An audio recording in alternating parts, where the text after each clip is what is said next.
रहमानिर्रहीम। गुजारिश है कि मेरा नाम मोहम्मद वक़ार है और मैं एक सफ़ेद पोशाक से एक छोटा सा कारोबार करता हूँ।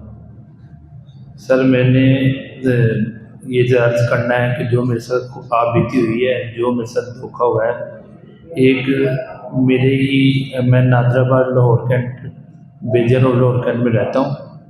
वहाँ जनाब अल्लाह एक जैली पीर बाबर असलम नामी शख्स है जिसके साथ मेरी मोहल्ले लेवल पर मुलाकात हुई थी, जिस पर मैंने इससे मिलता रहा और उसने मुझे पूछा क्या करते हो। मैंने कहा मैं एक कारोबार करता हूँ, काम शाम करता हूँ, मेरा अपना काम है।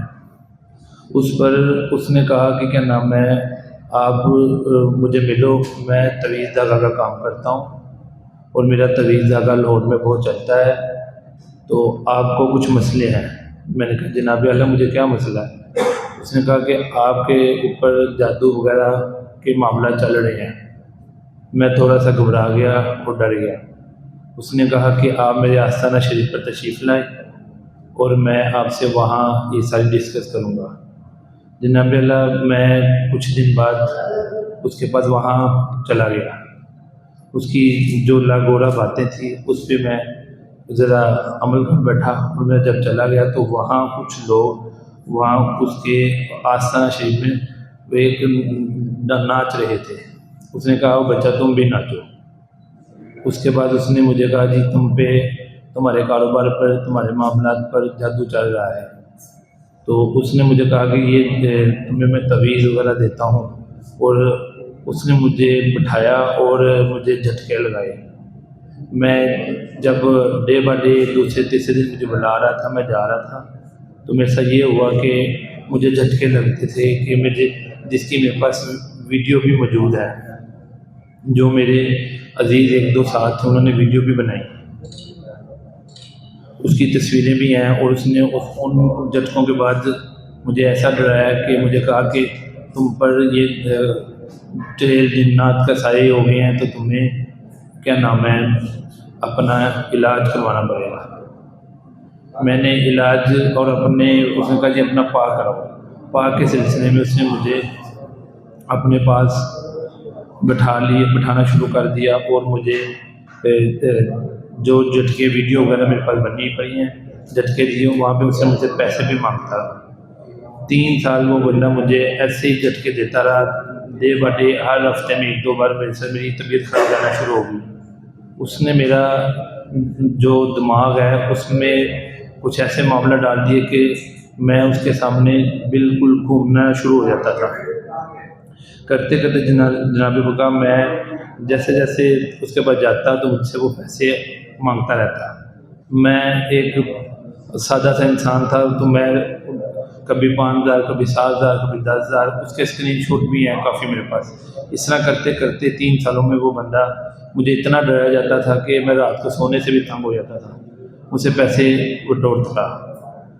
एक दिन ऐसा आया कि मुझे उसके बारे में कुछ बातें पता लगी कि वो अमल जो है वो सही नहीं कर रहा होता। मैं डरना शुरू हो गया।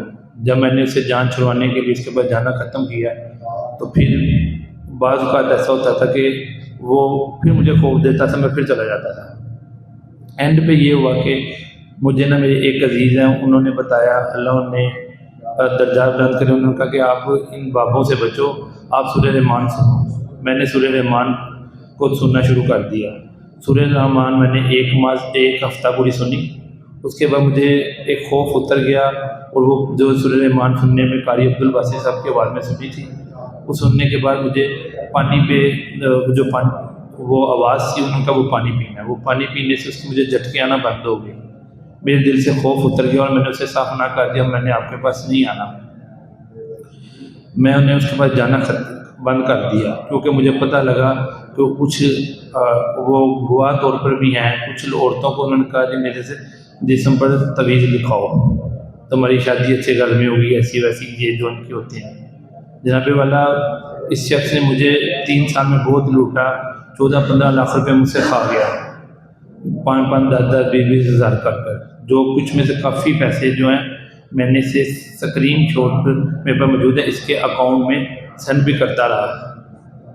अब मामला ये है कि ये बंदे ने एक पाक अस्सी का इमामा सर पर डाला हुआ और दीन का लबादा डालकर मुझे गुमराह करता रहा। और बाज़ औक़ात मुझे तो ज़िक्र देने की करनी, तो मैंने यही सोचना कि मेरे लिए ज़िक्र दे रहा है, मुझे पता नहीं अच्छे कामों में लगा रहा है। एंड पे अब मैं जब उससे ख़त्म कर दी सारी बात, तकरीबन 8-9 माह हो गए हैं, साल के करीब मैंने उसके पास नहीं गया। अब वो मुझे और मेरे घर को ब्लैकमेल बाज़ औक़ात करता है कि तुम्हारी वीडियो है, जो तुम्हारी तबीयत ख़राब होती थी तो वो मेरे पास वीडियो है, मैं तुम्हें ठीक करता था, अगर तुम मेरी बात नहीं मानोगे तो मैं वो यूट्यूब पे चढ़ा दूँगा। जिसकी वजह से यूट्यूब पे उसने चढ़ाने की बात की, तो मैंने कहा मैं खुद ही वो मीडिया के आगे पेश होता हूँ और बताता हूँ कि मेरे साथ ये इशू हुए हैं, अब मुझे ब्लैकमेल कर रहा है। उसकी ये वीडियो चलाने कहने की वजह से एक दिन मेरी वालिदा ने उसे फ़ोन किया, उसने फ़ोन नहीं उठाया और मेरी वालिदा ने वॉइस मैसेज में उसे गाली गलौज की कि तू बाद आ जा, तू मेरे बच्चों को तंग कर रहा है। उसके बाद एक वो वॉइस भी आ गई, उस पर भी फिर ब्लैकमेलिंग शुरू कर दी।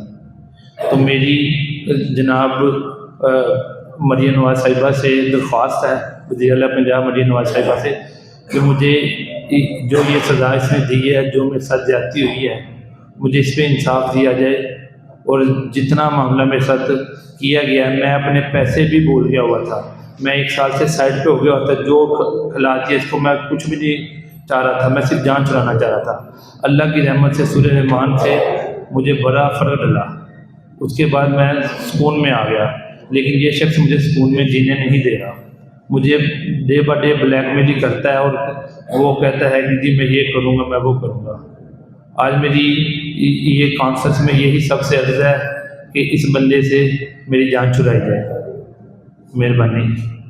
अच्छा, इसका ये जो आस्ताना आपने बताया, इसका आस्ताना कहाँ पे है लाहौर में? इसका आस्ताना नादराबाद 2 नंबर गली के पास है, आयशा मस्जिद से पास गली है, उस गली में है। तो आपने मुतलका थाने में कोई एप्लीकेशन दी है? नहीं, मैंने अभी मुतलका थाने में कोई एप्लीकेशन नहीं दी। तो ये एप्लीकेशन आपने लिखी तो हुई है? ये मैंने अभी लिखी है, लेकिन मैं जब उसने मुझे यूट्यूब की धमकी दी कि मैं यूट्यूब पे आपकी वो जो वीडियो वगैरह, मेरे पास वीडियो मौजूद है, हाँ, चला दूँगा। उसने अपना एक चैनल भी बनाया हुआ है, अच्छा, जिसमें वो लोगों को दमरूद वगैरह बताता रहता है। ऊपर से वो इमामा उसने डाला होता है बड़ी पाक अस्सी का, तो उस अस्सी को दीन का पूरा लबादा डाला हुआ उसने। जब मुझे बार बार टॉर्चर किया जा रहा था, फिर मैंने यहाँ हाजिर हुआ पहले।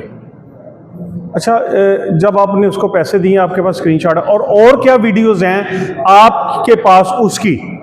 मेरे पास जो वीडियो है वो मुझे मेरी उंगली को पकड़ता था या कुछ करता था, तो वो मैंने फिर दिमाग की भी दवाई थोड़े दिन खाई थी, उसके बाद मुझे नहीं हुआ सूरह रहमान सुनी थी। उससे पहले मैं हिलना शुरू हो जाता था और मेरा जिस्म कांपना शुरू हो जाता था और अजीब सी बातें निकलना शुरू हो जाती। वीडियो कैसे बनाई आपने? वो वीडियो जो है, वीडियो वो मेरे भाई वगैरह भी साथ होते हैं, मेरी पास का फैमिली जाती थी, तबीयत ख़राब होती थी, तो वीडियो इस तरह बनी थी। अच्छा, हमने उससे फिर भी कोई मुताला निकाले थे। अब वो जब उसने धमकियाँ लगाई तो मेरी वालिदा भी उससे गुस्से से बोली, यहाँ तक वालिदा ने उसे गाली भी दी, वो इसमें गाली दी। उसके बाद वो जी मैं ये कर दूँगा, मैं वो कर दूँगा, मैं दोबारा तुम पे ऐसे कर दूँगा, मतलब अजीब सी बातें। अल्हम्दुलिल्लाह, अल्लाह का शुक्र है कि सूरह रहमान के बाद मुझे कोई झटका नहीं आया। सूरह रहमान सुनने से पहले मुझे काफ़ी झटके आते थे और मुझसे डे बाय डे पैसे भी लेते रहते थे, जिसके कुछ स्क्रीनशॉट भी मेरे पास हैं, कुछ कैश पेमेंट भी मैं बाज़ का देता था। उसका नाम क्या है, कोई नाम पता? उसका नाम है बाबर असलम। बाबर असलम, बाबा असलम, बाबर असलम, बाबर असलम, बाबर असलम, ठीक है। तो आपकी रहाइश कहाँ पे है? मेरी भी उससे 2 गलियाँ पीछे मेरी रहाइश है। अच्छा, आप काम क्या करते हैं? आपका कारोबार मेरा क्या? काम प्लास्टिक का काम है, मेरा प्लास्टिक की रिफाइन करता हूँ।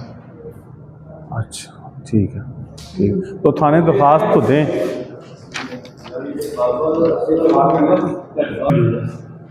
कौन सी? जो मुझे झटके दिए जाते थे। अच्छा, ठीक है, ठीक है, थैंक यू। या भाई घर गवाह भी मौजूद है। अच्छा, क्या वो लोग गवाही देंगे आपके लिए? जी बिल्कुल देंगे, काफ़ी लोगों ने देखा है। वो क्या गवाही देंगे कि पैसे भी आपने दिए, पैसों की भी गवाही देंगे, क्या क्या बताएंगे? ये मेरे पास उसकी जो मेरे मोबाइल में थी, ये वो इस तरह के वो मामला करता था।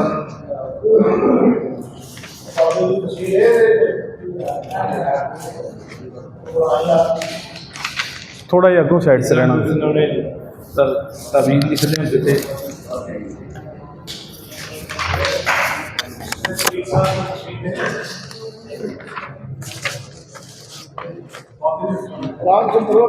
वाली बात नहीं है। ये रखो टेबल पर रखो फालतू में।